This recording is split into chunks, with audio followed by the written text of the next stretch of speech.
daawadayaal iyo dhageystayaal galab wanaagsan ayaanu hawada idinka soo leenahay dhammaantiin barnaamijkii galab wanaagsan ayaanu galabtana usoo fadhiisanay inaan idiin soo gudbino dabcan galabta waa khamiis xubintuna waa xubintii saxarla aniga iyo maxamed socdaal ayaa barnaamijka soo tabin doona inta uu hawada ku jiro maxamed socdaal wadhowahay amaali sidoo kale kama marna xubnihii heesaha ee dhageysiya daawadayaasha ee nooga barteen galab kasta inaan barnaamijka intuu socdo usoo deyno xubinta saxarla ee maanta waxaan kusoo qaadanaynaa doorka haweenka Soomaaliyeed ee ku leeyihiin horumarka dalka waxaa nagala qayb gali doonta gabar ka mid ah gabdhaha wax soo saarka dalka qayb ka qaatay amaali sidoo kale heesaha u diyaarisay dhageystayaasha daawadayaasha oo u gudbi doona lambarka gaaban ee taleefankana waa ay naga soo wici karaan iyagoo ka qayb qaadanaya barnaamijka balse marka hore xubinta saxarla waa markii ugu horeysay ee baxaysa galabta fikradaadii ayayna ku timid maxaa ku dooratay xubinta saxarla wallaahi maxamed oo barnaamijka galab wanaagsan xubnaha markii aan dooranaynay dabcan waxaan ku dooranay xubinta inaan uga hadalno waaqaca markaa taagan xubinta saxarla waxa weeyaan magac gabdhaha Soomaaliyeed loo bixiyo oo laga wado gabar nadiifa inta badanna gabdhaha Soomaaliyeed oo dhan waa saxarla intooda badani waxaan ku dooranay saxarla inaan ku casuuno haweenka Soomaaliyeed ee doorka haweenka Soomaaliyeed ee horumarka sameeyay haweenka Soomaaliyeed ayagu maxay la qaatay mas'uuliyadoodii hooyanimo mid diineed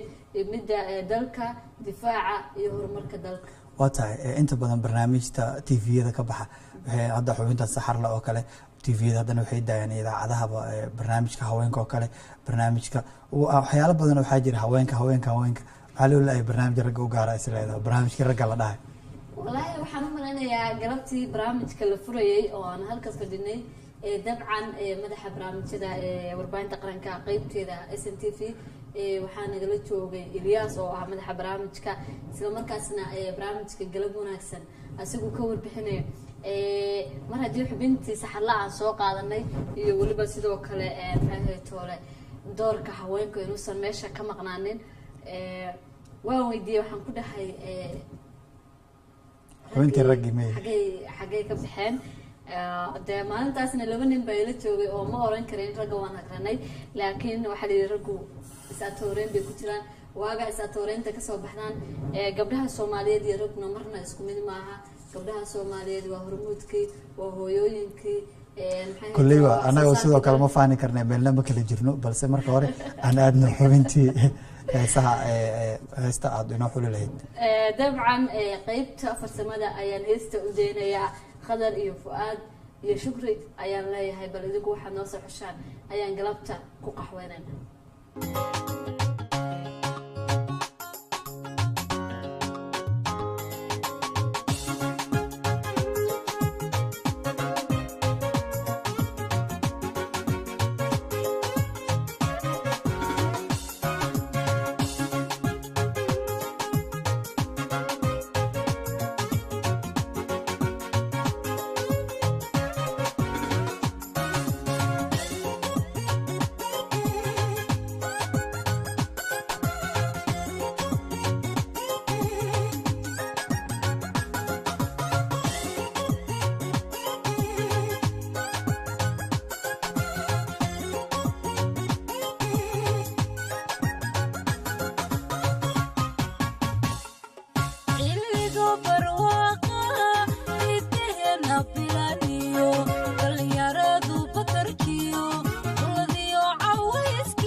isubasaasiyo qalbiyada isubasaylay boholyo hadaaye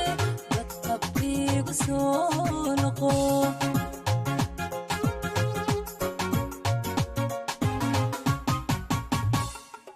waynu kala baadiyowne indhaha isubasaasiyo qalbiyada isubasaylay boholyo hadaaye badqabkiigu soo noqo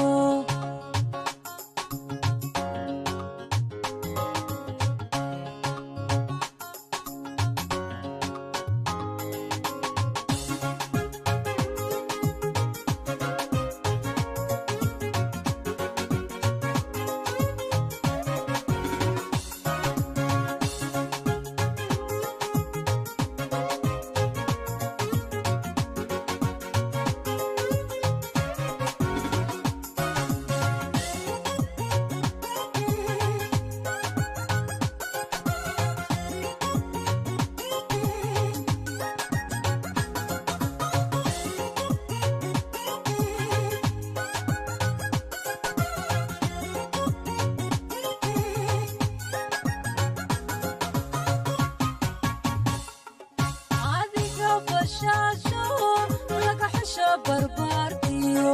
inta baladka joogtiyo burjigiyo garaadka booliyo igaliyo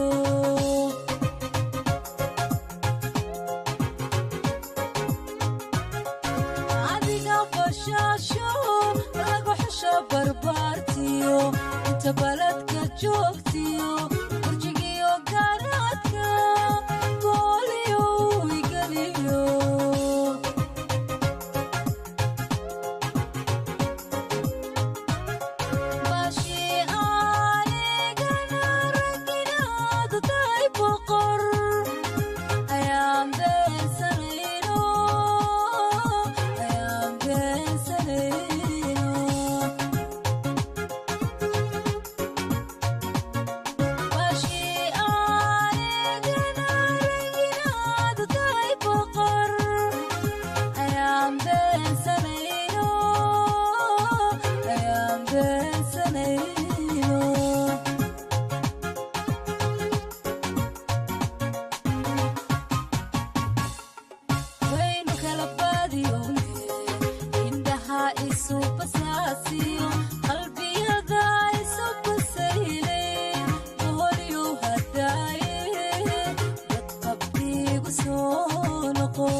tahay halkaas aan kaga imaano heesta degdeg igu soo noqo ee fanaanada Caasha waxaa la sheegay heesta in adiga si hoos soo xusho oo farsamada u dhiibtay Amaaliya ka maqan wallahi hadii ay joogo macna dadka ma maqayn dadkayga oo maqayn waa rajeynaya in degdeg ku soo laaban waayaan hadii soo laaban waayaan aas ka sii socdaan wallahi waxa ku jira dad aanan ka maarmi karin oo aan rajeynayo in aan amaaniga u tawaamo ayagu ay yimaadaan laakiin tan aadina maada ma hayna soo laabayd waataay oo u tagi doonaa heesaha aan idin maadana ah saan filayo waxaan gudaha weydiinaa waxaa soo xulay qadar baa soo xulay shaqadeeda ma ahayna waataay barnaamijka galab wanaagsan ayaa daawadayaal daawanaysaan xubintu waa doorka haweenka Soomaaliyeed ee horumarka dalka oo aan dhawaanada kugu soo deyn doono barnaamijka galab wanaagsan ee xubintiisa saxarla khadka taleefanka ayaad sidoo kale inaga soo wici kartaan Amaali hadii aad daawadayaasha ugu celiso lambarada taleefanka ay naga soo wici karaan maxay ahayd dabcan daawadayaal iyo dhageystayaal waxaad naga soo wici kartaan taleefanada shaashada ku yaala waxa isugu jiraan kuwa oo wadamada dibadiisa iyo wadanka gudihiisa hadii aan ku hormaro kuwa wadanka gudihiisa waa 86 sidoo kale qofkii markaasi awooda ama haysta Skype-ka ayuu nagala soo xiriiri karaa si uu barnaamijka galab wanaagsan qayb uga noqdo isla markaasna qayb kamid ah noo siiyo galabtiisa ama casriyihiisa sidoo kale baraha online-ka ee tooska sida youtube-ka iyo facebook-ka ayaad aragtihiina kusoo dhiiban kartaan. waa galab khamiisa sidoo kale waa jimco oo jimco ay soo gelayso waa galbihii nasashada dadka inta badan ay u diyaar garoobeen jimco iyo khamiis inay sii nastaan. waxaan ugu roonaan doonaa dhankii heesaha oo maanta aan filayo heesa badan inaad usoo xushay maalmihii lasoo dhaafay mashquulka barnaamijka wuxuu ahaa yani waxaa ku galeynay heesta laga yaaba xataa inaan soo kala goyno soo dhawow sida waayahay intaynaan heesaha u gaadhin goordhow haddii eebaweyne idmo waxaan rajeynaynaa inay noo imaan doonto marti markaasi ayadoo qeybka barnaamijka galab wanaagsan ama xubinta aandhehe saxarla oo si gaara uga hadlaysa haweenka Soomaaliyeed. dabcan haweenkaade waxaa ka joognaa aniga iyo Shukri. farxad gaara way noo tahay inaan galabta ka hadli doono xubinta haweenka socdaal qudiisa wuuna xoojin doonaa. socdaal galabta waa galabteedii bal galabta maxaa tiri weli galabta waa galabteedii war haddii saxarla laga hadlayo waana xubintaadi kula tabinayso ay waana xubintaadi waxaan u gudagalaynaa saxarla balse marka hore qadar yar oo heesaha u laabano barnaamijkii saxarla xubintiisa ayaan u laabanaynaa.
waayahay haddii aan intaas uga soo laabano heesahaasi dabcan qeyb ayay ka ahayeen barnaamijka galab wanaagsan oo aan ugu talagalnay inay dadweynuhu kula hadlaan warbaahinta qaranka Soomaaliyeed gaar ahaan telefishinka SNTV.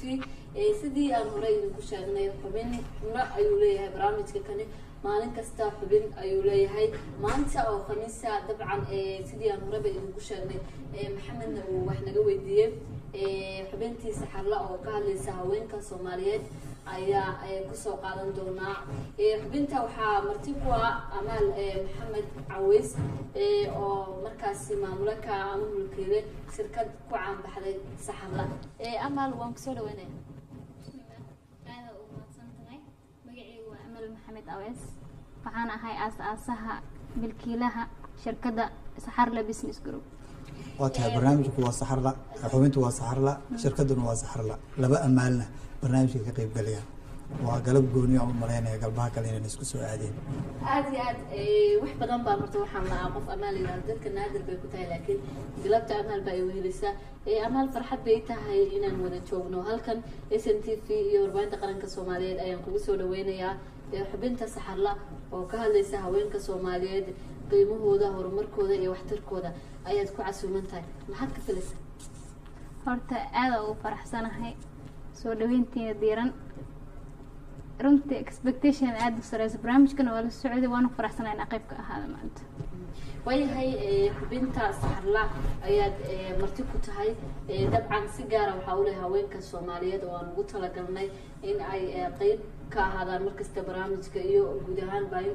warbaahinta qaranka Soomaaliyeed waxaad ku jirtaa haweenka wax soo saar kale sanada noo sheegtay kambaniga saxarla muxuu qabtaa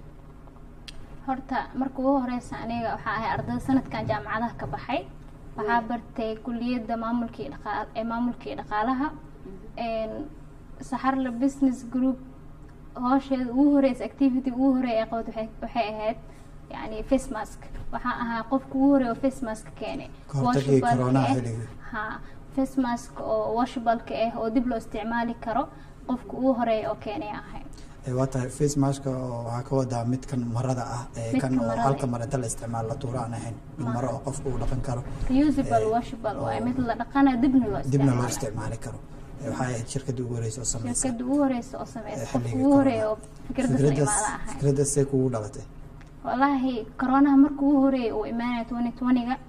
waxaa kamid ah dadka zaidka uu dhibka qabo face mask oo one time use ka ana markaas waxa ku jiray gabagabada oo jaamacada ku jiray waa arkay dadka waxay isticmaali jireen face mask one time use ka way jireen kuwa dibadda laga keenay ma lahayn mid oo dalka ma lahayn aniga marar badan fikrado badan oo business maskaxdayda ku jira way jireen laakiin mid ugu horeysa oo zaid isaameeso dhiirigelis waxay ahayd inaan ku fikir qaabka ku keeni lahaa face maskan oo dadka dibadda ka keensan dadka qaar dibadda ka keensan oo dalkan yaalin wayahay amaal waad mahadsan tahay daawadayaal waxaad aragtidiina kusoo dhiiban kartaan telefoonada shaashada ku yaala iyo baraha online-ka amaal waxaad aasaase ka tahay company la magac baxay saxarla magaca saxarla maxaad ku qeexi lahayd saxarla pure wax oo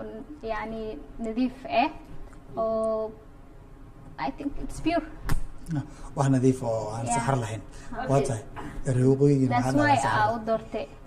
saxarla sidii aan hore u sheegay waa magac loo bixiyo gabdhaha Soomaaliyeed waa magaca ugu quruxda badan ee loo bixiyo gabar Soomaaliyeed waa magaca ay u qalanto gabar Soomaaliyeed macnihiisu waa nadiif saxarla hadii lagu yiraahdo waxaa jirtay hees uu hadraaweyn sameeyay oo dhahaysa saxarla ya fududaan waan soo socday ku dhow waxna waan sigaalo saxarla ya fududaan waa tahay waxaa ka dambeysay laakiin heeska ninka soo socda oo jooga waxa soo sidanahay anigu waa sal fududahay saxarla hadaan u laabano iyo kambanigeeda face maskigu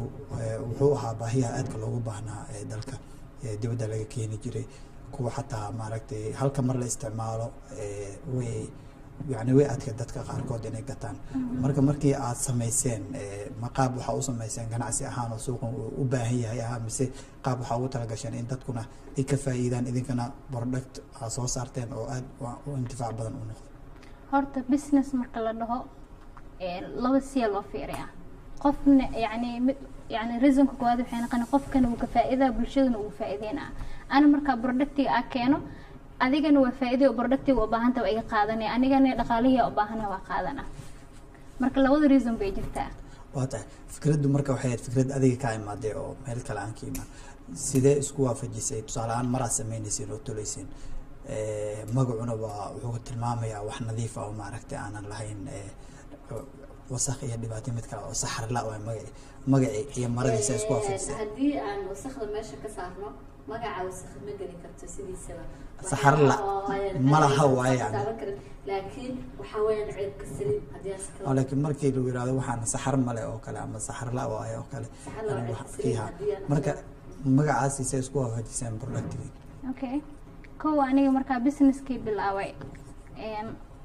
laba dhakhtar ay gadatay kow dadku ugu horeeyay soo tijaabiyay ahaayeen waxay fiiriyeen medical ahaan haddii uu yahay mid ay dadka isticmaali karaan in kale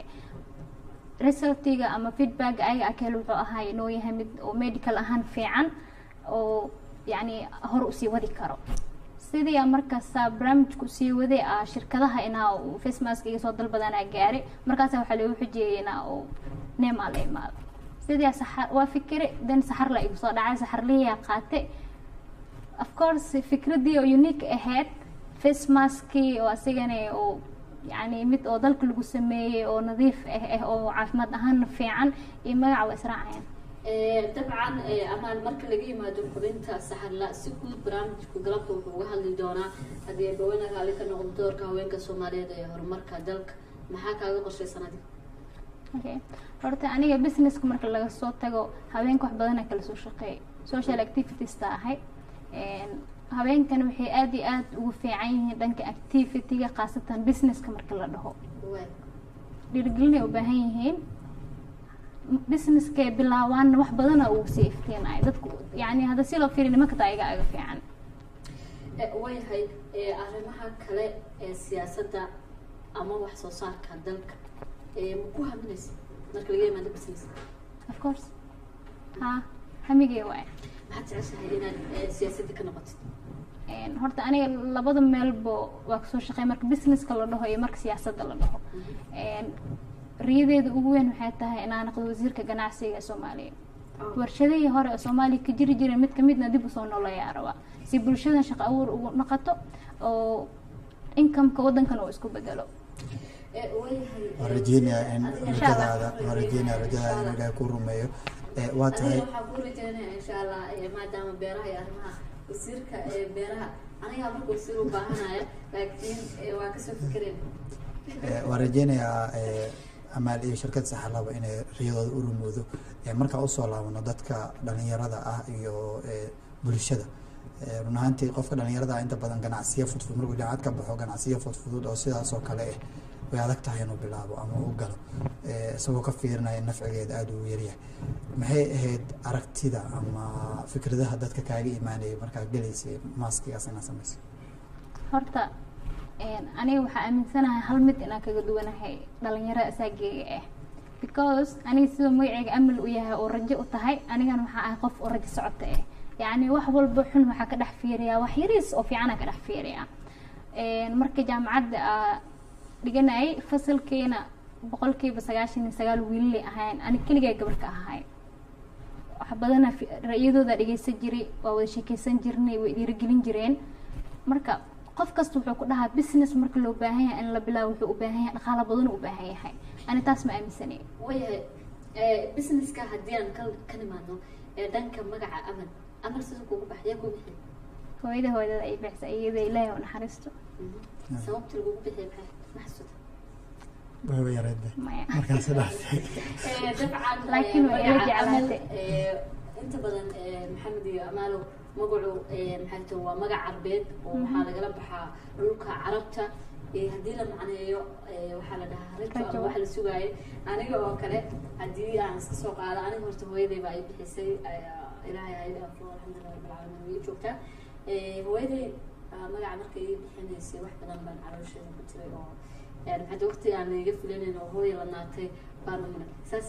bay hooyaday u mushay kadib waqti badan 4 sano ma ka wada may waqti oo aniga markaas uu saasna uma badnayn laakiin hooyo waa markay foortay oo waxa weeyaan loo yimid way la naatay waxaa la yiri maxay jiro waxaa jira waxa la yiraahdo jabo oo dumarka ku dhaca xiriirada ugu kaleeyay marka waxa la mar kale uma doontaa aan u laabano way iska la naatay ayaan kadib ayaan dhashay ayaa mali hadalkaa wax ku soo xasuustay hadda aan soo xasuustay sababta amal loo bixiyay waxay ahayd hooyadii markii caloosheeda galay hal sano iyo 7 bilood ah hooyadii caloosheeda ku jiray wax badan ay xanuun saddex badan ay dhiig baxday muddo kadib markii la dhalay sasal ay u bixiyay waa tahay marka amal qofkii loo bixiyay marka waa qof muddo badan la waday saas ma waa rajo la sugayo waa tahay markaan ka imaano magaca markii waxaa tiri aniga waxaan ahay kaga duwan dhalinyarada fikrad yar oo meesha waxaan ka fiiriyaa aada u yar yani dadka ganacsiga dhaqaalo badan waxaas ka fiiriya maya fikradda markaa keentay maaskiga waxa aad ka filaysay iyo waxa ay noqotay maxay kula duwanaayeen wax badan difference weyn u dhaxeey horta lacagta aad ku bilaabo businesskaas you can't imagine lacag yaray ahayd wax yaraa ku bilaabay wax badaneen ay noqotay xitaa misdeen intaas customer ay helay intaas dalab ay helay intaas lacag ay dhalay dhan ma dhiheenin I was not expecting that ma waxaa bilowday koronadii xilligii dambe oo hadda soo rogaal celiyay mise xilligii hore xitaa waa isku dayay xilligii hore waa isku dayay iyo suurtagali waas because of materialka markaas isticmaal dadku ma cajibinin laakiin hadda waxaan la imaaday farsamo qurux badan material fiican dad comfortable ay ku dareemayaan iyo wax price-kiis macquul marka mar isku dayday way guuleysan weysay kama rajo dhigin oo amal kugu sii jiray mar labaad ku celisay maxaa kula talinay dadka intay hal mar wax isku dayaan markii wixii guuleysan waayna ka rajo dhigin waxaan leeyahay riyada sayda banaan ma laga quusto haddii hal mar rajo ay kugu jirtane inaad quusatid ma ahan hadda hal mar dhacdina istaagtid waaye isku dayga badan marka dambe guula ku horseeda way daawadayaal weli waxaad socotaan barnaamijka galab wanaagsan shaashada SNTV ay si toos ah nooga dheehanaysaan iyo baraha online-ka khadka telefoonka ayaad aragtidiina kusoo dhiiban kartaan xubintu maanta waxaa weeye doorka haweenka Soomaaliyeed ay ku leeyihiin horumarka dalka intaynaan gaarin khadka telefoonka iyo weliba sidoo kale aynaan usoo laaban xubinta saxarla iyo amaal waxaan jeclaan lahaa inaynu aano dhanka iyo farsamada aynu qaadano mid kamid ah heesihii maanta laynoo diyaariyay isla markaasina aan ugu talagalnay inaynu dadweynaha kula galabaysano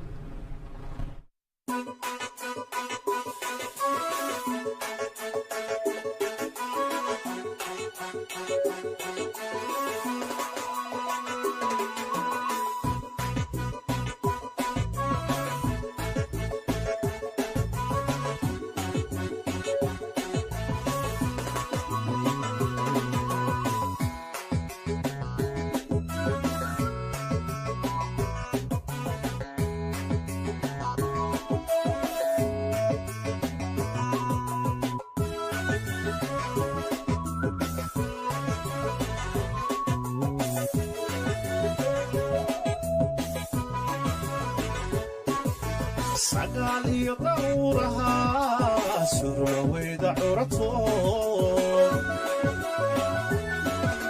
سهانك يكيدقا صوت الواقع لغفرين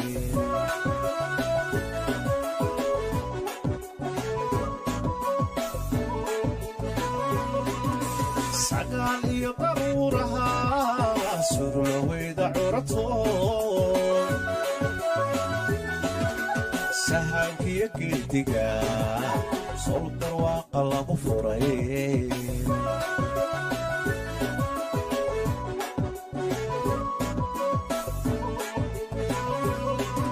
يا سيدي سيدي سيدي سيدي سيدي سيدي سيدي سيدي سيدي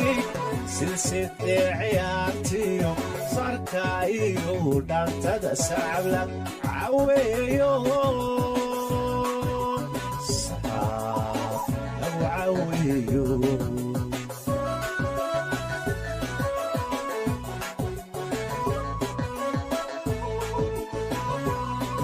يا سيدي سيدي سيدي سيدي سيدي سيدي سيدي سيدي سيدي سيدي سيدي عيارتيو صاركايو دانتا سعبلك عويو صعب أبو عويو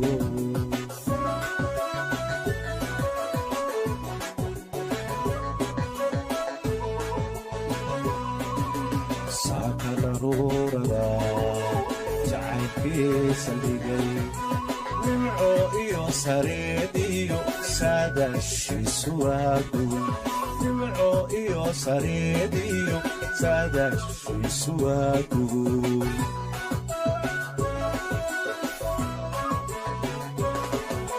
ساكن روردا جعلكي سليقي نمعو إيو سريديو سادشي سواقو نمعو إيو سريديو سادشي سواقو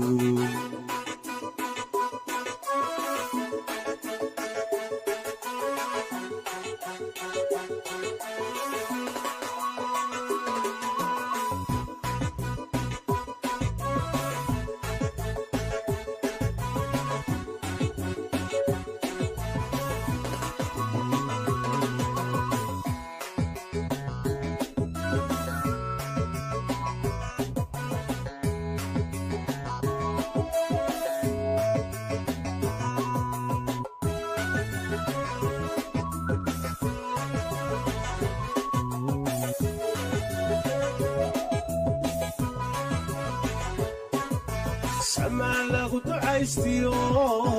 suugaanta daaqee dhaqaasoodintiisii seera loo malagiyey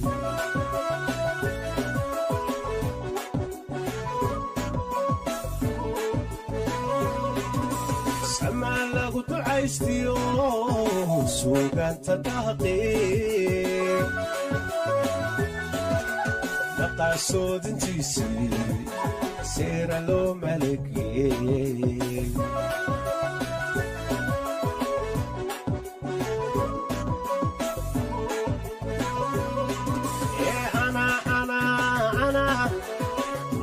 waa tahay daawadayaal barnaamijka galab wanaagsan ee telefishinka qaranka ayaad la socotaan waxaad naga soo wici kartaan lambarada taleefonka ee shaashada idinkaaga muuqda dalka iyo dibadda iyo skype-ka ee telefishinka qaranka barnaamijka waxaan maanta qeyb ka ah xubintiisa xarla oo ay marti noogu tahay amaal maxamed sidoo kalena maamule ka ah islamarkaana leh shirkadda saxarla amali haddii aan usoo laabano su-aalaha shirkadaadi waa aasaastay oo waa sameysay suuqaas soo gashay maxay ahayd qaabka aa ku bilowday waxaa nooga sheekaysaa bal caqabadihii aa la kulantay markaa bilaabaysa okay horta marka ugu horeysa oo face mask aa bilaabaysa hore idinkugu sheegay ma jirin face mask oo dib loo isticmaali karo ma jirin dan waxaa ku fikira qaabkay ku keeni kartaa kadib waxaa raadiyay materialka haddana waxaa helay qofkii materialka waxaa ku wadaa marada haa xitaa lastigaa xitaa way keliyihiin oo lagu sameynayo waxaa raadiyay lastigeeda raadiyay haddana waxaa sii raadiyay 3 qof aa tijaabi farsamadood oo ay sameynayeen mid kamid ah ka helay waa la heshiiyey sidii waxaa ku bilaaba marka aan sameeyo tijaabadii social media soo dhigay ani businesskii online waaye social media soo dhigay internet ahaan ku shaqeysaa haa marka ugu horeysa asxaabtii qaar kamid ah ay soo dalbadeen dalabku iska yaraa the first day maalmaha kale kusii xiig uu sii badanayay kadib haddana waxaan sii bilaabay mid oo la daawacayo oo shirkad ama isbitaal ama hay-ad ama banki haa inaa uu soo daawac loogadood ama qofka sawir ah uu soo saaro aa bilaabay sidii haddana shirkadihiina uu sameeyaa bilaabo markaas haddana magac la imaa waa la dhaha magacii la imaa sidaas uu joogay waa tahay caqabadihii marka kaasoo waajahaya caqabadaha oo markaasi wajahay waxay ahayd income la-aan ma ahayn laakiin dadka waxay isku dayayeen inay jibiyaan qaasatan asxaabteeda iyo wada dhawaay waxaa lagu dhaama soconay haa laakiin ana maqosanayno waa businesska markaa bilaabay ambition ay sii galay riyadii waay hore lahaa jiray inay hadar ma wasa aaminno waa tahay barnaamijkii waa bilowday waa gashay suuq uu soo galay suuq markay wax soo galaan oo nafcigiisa la arko waxaa jiro soomaalidu way ku wada daadataa waxaa arkaysaa marka hore magaalada aan la keeni jirin hal qof uu soo dhoofiyo keeno kadib dadka o dhan wada galaan challenge herkee la eg ah suuqa kala kulantay okay horta marka ugu horeysa qofka keliya oo ugu horeeya oo suuqa kusoo gala ahaa face maska kadib waxay ay imaadeen dad oo ayagana oo marketka businesska lagu joogaan ay imaadeen waxay dhaheen kabran hadaa banaanka keeno oo shirka afu noqono adigan maadaama online ka ku gudid oo customer badan kugu xiran yihiin anaga waa keenaynaa adigana shira kuleedahay adana sii gad anagana keen lacagtan haafan leedahay waa diiday waxaa dhahay anoo markii hore oo sameyn kar inaa banaanka keen waxaa doorbidiyaa dhahay inaa dalka ku sameeyo aad tuso inaa sameyn karno oo qofka walaalkeena uu faa'iideeyo bulshadana uu faa'iideeyo anigana ka faa'iideysto wayhay amal marka laga yimaado face mask dabcan hadda sidiisi looma isticmaalo ama uu soo yaraanaya oo khatartii maxay laga xiranayo hadda naadir bay noqotay marka maxaa hadda ku qorshaysan inaad qabato hal bil ka hor qorshaas ka sii fikire because qofka ganacsadaha wuxuu ku fikiraa markuu fikrad suuqa ku soo gal oo wuxuu isku dayo wuxuu sii sameysana conjunctive plan waxa la dhahay plan B sii sameystay qorshe labaad sameystay qorshe labaad wuxuu ahaa hadii face mask oo yani dalbashada dalbana ay yaraato inaa anigan product kala la imaado sidaas darteed waxa bilaabay markii inaa keeno saacado oo wiilal iyo gabdho productyaal kale oo skinka iyo timaha kuwaas hadda online ku gadaa wayhay marka laga yimaado waxbarashadaadii iyo heerkan ay maanta joogtid yaraantaadii maxaad ku hamin jirtay inaad noqoto gaba noocee wasiir ganacsiga dhahday hore noo sheegtay maya su'aal oo qalbigay oo taawta ay weydiisano because hooyadii mar walba dhiirigeli jirtay markaa yaraa wiil camal aan ahay kartiyaa lahaa riyooyin badanaa lahaa wax badanaa maskaxdeeda ku jiray waxaa jeclaa jiray horta marka ugu horeysa inaan noqdo qof oo dadka caawiyo waxaa kaloo jeclaa inaan siyaasadda door ka qaato oo aan noqdo wasiirka ganacsiga waxaa jeclahay businesska inta laga gaarayo wasiirka ganacsiga inta laga gaarayo waxaa rabay inaad door muhiim ah ka dhigo ganacsiga wadanka iyo incomekiisa waxuna ku soo kordhiso dalka because wadanka wax ka bedelayo yani wax weyn ka qayb qaadanaya waxa kamid ah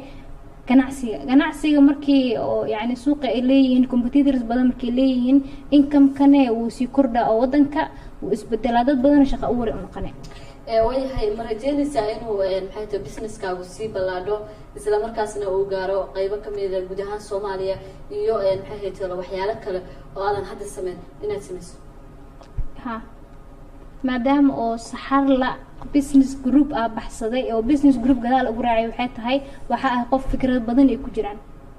waxaa rabaa markii oo qaybahan kale markii laga soo tago waxaa jira waxyaabo kale badan insha Allah arjeenooyo